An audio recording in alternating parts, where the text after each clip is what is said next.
So, welcome. I'm going to be doing something a little bit different for this video. I'm going to actually be doing a product review for once. This is the Axminster router table. It's a bench tabletop router table. I've had this for a while now. At the moment I have a small laminate trimmer from Bosch in the table, and well, it's not really up to the job. That's another review altogether, but it's noisy, it gets hot, it's not really powered suitable for the job, so I want to replace that. For those keen-eyed viewers of you might see a box over there, which is a new Triton router. And I also want to do some modifications to the fans, to the dust extraction. I want to do some modifications to the power. At the moment there's no separate on-off switch at the cabinet, so I want to mount that.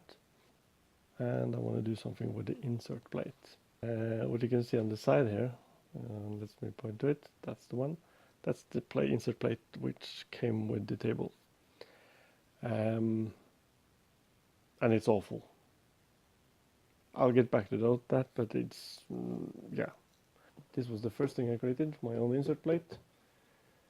It's created from an old IKEA MDF door, I think it was. And it does the job fairly well, but now that I have a new router, I might as well replace the insert plate as well. This is the tabletop. No, wait. Let me just show you one thing first. This is the instructions. That came with the table. It's not really IKEA, is it? It's it's doable, but the explanations are not really good, and it's difficult to see sometimes all the details. The funny thing is that the insert plate as well, there's actually a manual and the instructions for mounting this and adjusting it and so on. But that instruction is not included with the table for some reason. I just happened to notice it by accident that it's available from Axminster's site, but there's nowhere in the instructions that says, well, there's another instruction here you can download and go visit. So yeah, go figure. Anyway, let's start with the good stuff first. The tabletop. This is laminated MDF, and it's absolutely dead flat. Fantastic. The fan system is based on let me just quickly take this one off. It's mounted on these rails. I see the dust from my previous work. And it's based on a aluminium, extruded aluminium, I think it is. I'm gonna quickly lower the bit down here so I don't accidentally break this while I'm doing this.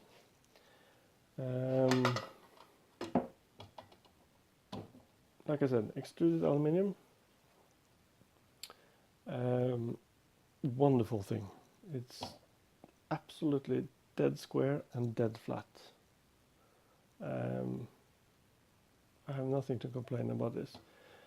This uses a system of knobs to tighten it down to the rails on the table. Works perfectly. It has a dust collector on here, and as you may notice, I've slightly modified it a bit because I don't know what the size the hole in the backside was, but it didn't fit any of my vacuum hoses at least. So I've added a piece of plywood, just glued in a piece of tubing so that I can attach a smaller tube dust collector hose to this one. there's a ruler. There's a ruler on top. This you had to glue down yourself.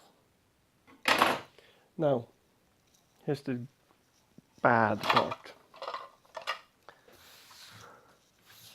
Just get some of this old dust off. Sawdust is a thing. As you may notice, this one isn't exactly stock. Because what came with the round table was a couple of these. And the idea is that, and there's a screws of course which go by a slot into the back side so you can adjust it sideways, but the idea is that you use this as your fence and then you can adjust it. So you can adjust a gap here for dust extraction and stuff like that. The problem is that these two are nowhere near flat. They're all over the place.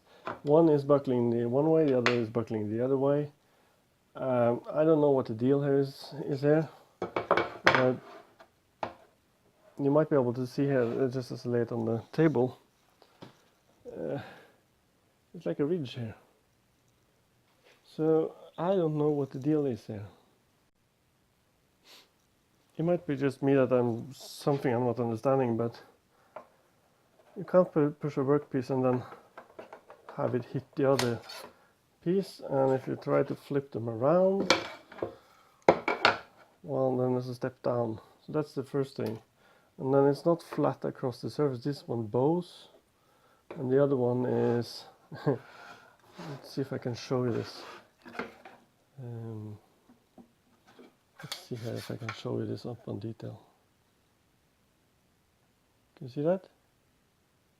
It's absolutely horrible. This is like a gap of 2 or 3 millimeters. So it's warped on the end. This one is bowed all across. The thicknesses are different. So these two are garbage. It might be just me that I'm not understanding, but you can't push a workpiece and then have it hit the other piece, and if you try to flip them around, well, then there's a step down. So that's the first thing. And then it's not flat across the surface. This one bows, and the other one is let's see if I can show you this. Let's see here if I can show you this up on detail. Can you see that? It's absolutely horrible. This is like a gap of 2 or 3 millimeters. So it's warped on the end. This one is bowed all across. The thicknesses are different. So these two are garbage.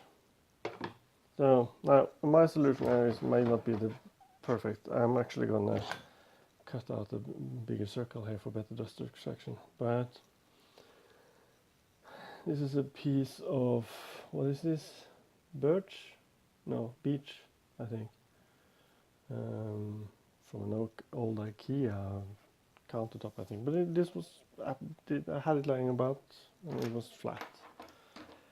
So I just quickly screwed it down to the fence using the existing holes on the backside. And it's been serving me good so far. Now, one of the other things you may want to have these two separated is you can actually use this as a planer jointer, or what you want to call it. There's a couple of spacers included, and these are supposed to go in the fence. Let me see if I can show you. On the back side here, into these slots. Now, of course, you have to unscrew these ones to be able to fit, so that you could raise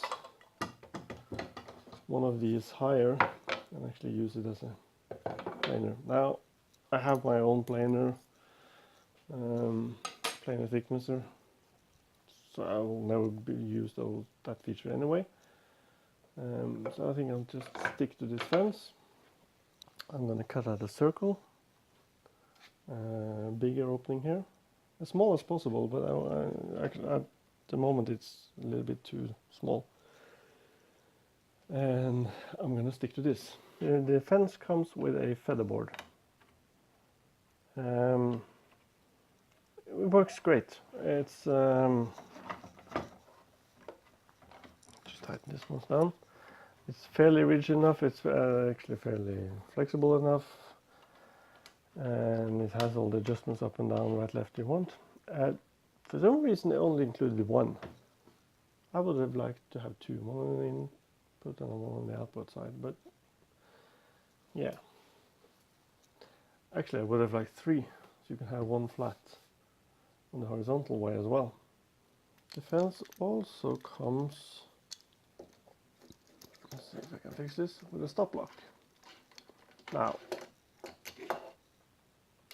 I mean, I like that they've included it. It's a great thing. I'm more than comfortable just clamping a piece of block of scrap wood here and making that work as a stop block. But yeah, they've included one, and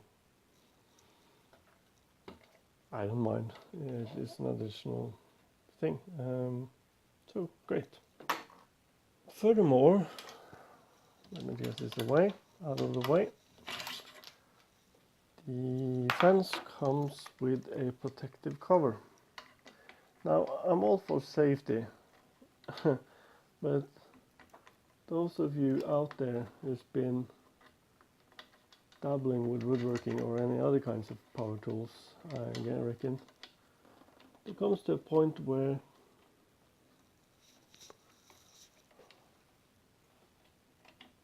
see, this is the problem. It's too fiddly.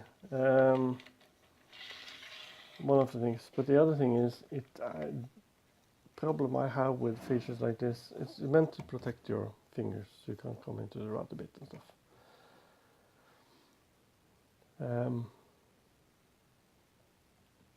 But in my mind, when I use stuff like this, it gets in the way. But there's a bigger problem with this being used as a protective cover, and that's the fact that this is one piece of curved, I don't know if you can see that, but this is one piece of curved plexiglass or acrylic or whatever. And because it's curved, it actually becomes a magnifying effect during the curve. So it's impossible when you have it over a bit to see where the edge of your workpiece is. The view gets distorted right around the edge here. So I know where the bit is in relation to the workpiece, and I guess that's kind of the most important thing. But when you want to do cuts close up until the right a bit, or with the fence close to the right a bit, you're losing control of where you have your edge, because it gets,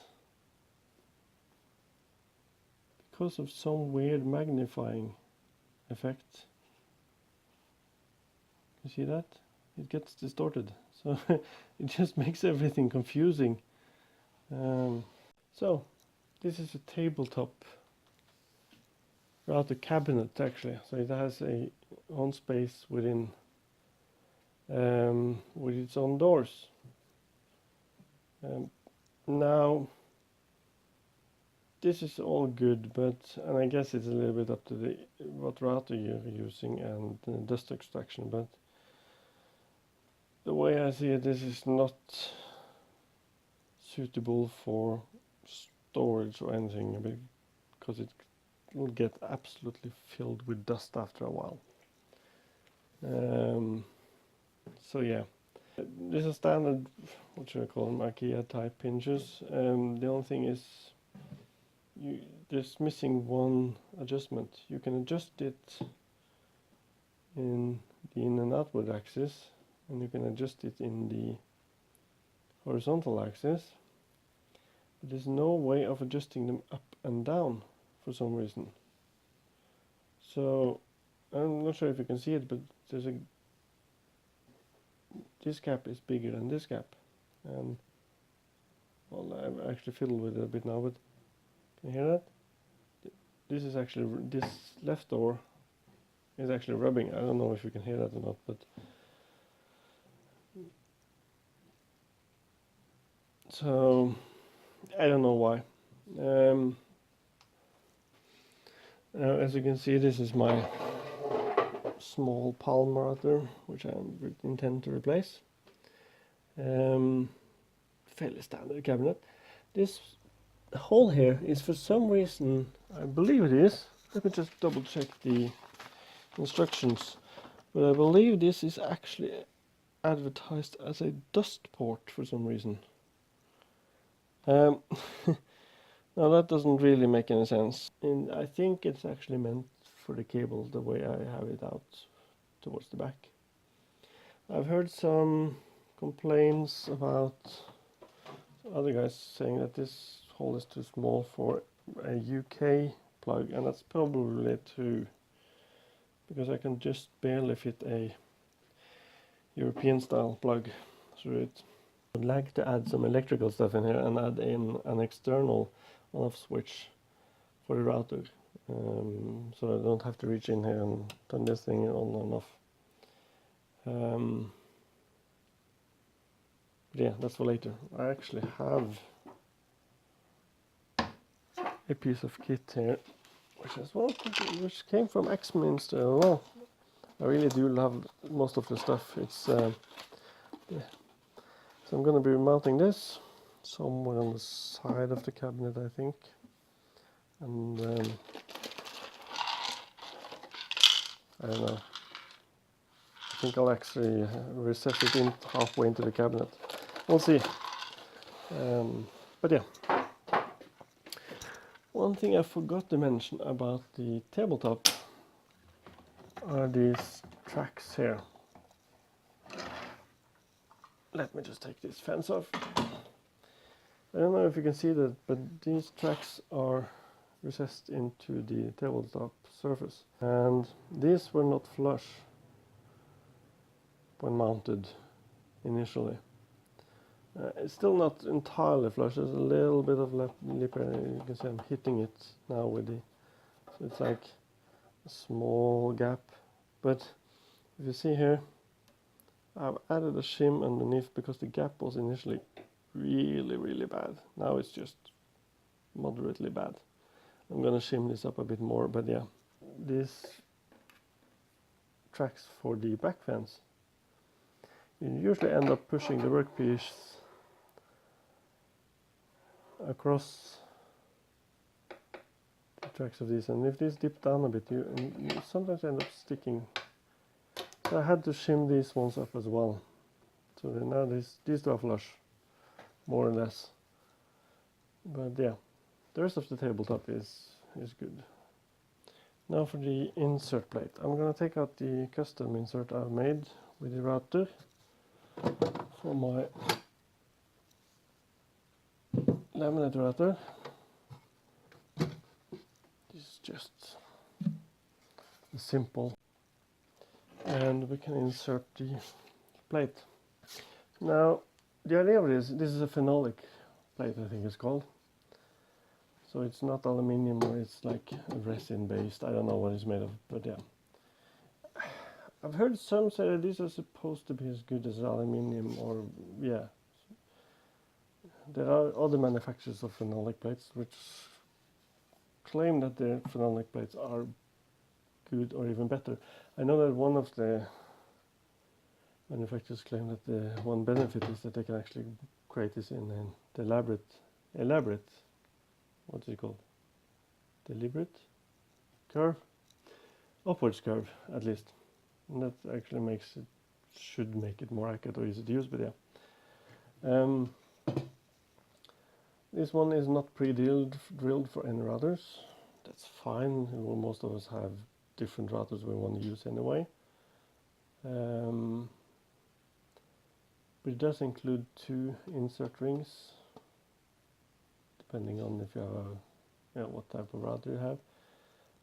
I actually found this to be a little bit annoying. I would have liked to have only the smaller one, because the laminate router I had is too big, well, too small to fit this big opening. So I actually have nowhere to drill the holes. There's a three adjusters for keeping it tight against the tabletop, and there's like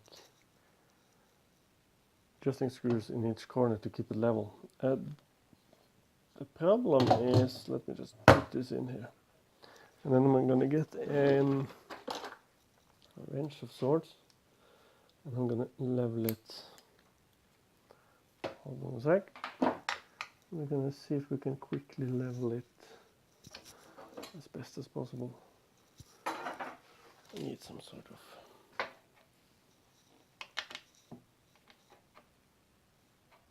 so this is flush to that corner.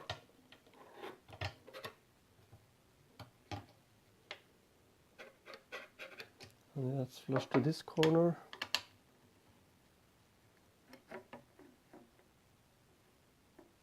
That's more or less flush to that corner.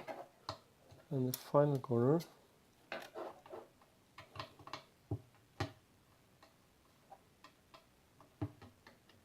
let's see. So I have all the four corners flush. But here's the thing, now with all the four corners flush, this one has a lip to it. So it's hitting that one,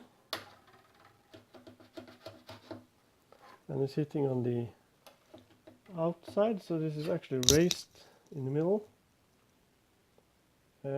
Now you could think that, okay, with a router, because this is actually quite flexible, I can bend it, and I'm not sure if you can see it, but I can bend it with just, well, not too much force. If this was meant to be pulled down by the weight of the router, then if these two are high, then why are the opposite corners or ends here below the surface? Because this is actually almost half a millimeter below, and the same on this side. And this one's are like 3-4 tenths of a millimeter high.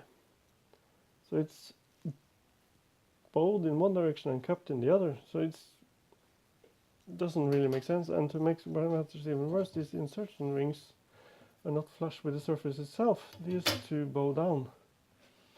So it's like a huge gap, and I'm not sure if you can see the light poking through, but I think you can. It's not near flat. I'll take off the camera and show you a bit closer. Can you see the gap? So what I've done is I've gone and got myself a replacement insert plate. Now, funny thing is that I was looking at Craig's and not Craigslist, Craig tables and other brands. There's a ton of well-known brands, but none of these are the exact dimension of this table. But this is a little bit special. It's off by a few millimeters. This is 306 by, was it 229, I think? I think it was, yeah, millimeters. So the other known brands wouldn't have fit this. There's only one insert plate I know which does fit this. Well, there's 2 or 3 variants actually, but they all come from the same dealer, and that's Axminster again. So I'm kind of stuck here. A part of me want to keep this table because I like the finish of it. I like the fence. I can get by with the having to shim the tracks and stuff. And I eventually want to mount this on a table with rolling casters, so I can move it, get it out of the way when I don't need it. I like the look and feel of it. But I'm kind of at a loss here, because either I have to replace the entire top, and then I might as well replace the entire cabinet with another brand, or I have to use an Axminster insert plate again. Now they have 2 or 3 different variations of they have another phenolic insert plate. I'm not even going to risk that. And then I have a couple of variations of a aluminium insert plate which will fit these exact dimensions. So I'm going to gamble for now. That's what my decision was, to order the aluminium insert plate from Axminster, and I'm hoping that's a little bit more flat. And I'm going to mount my new router, which is over there, into that other insert plate. In the meantime, I'm going to be carrying on making a table for this cabinet, and I'm hoping that the Triton router isn't too big to fit into this one, because then I'm kind of stuck. This is, I believe the Triton router is, the inwards of this one is like, what is it, 38 centimeters. The Triton router is, I actually don't know the specs of it, but this is, I think, and the box is 32, but I think this is actually in the plunged position in the box. I'll have to open and see. So I'm a little bit anxious to see how that goes. If it doesn't fit inside here, then I'm probably ending up making a hole in the base here, because this is going to be mounted on the table anyway. So we'll have to see. So make sure to subscribe and like, and thank you for watching.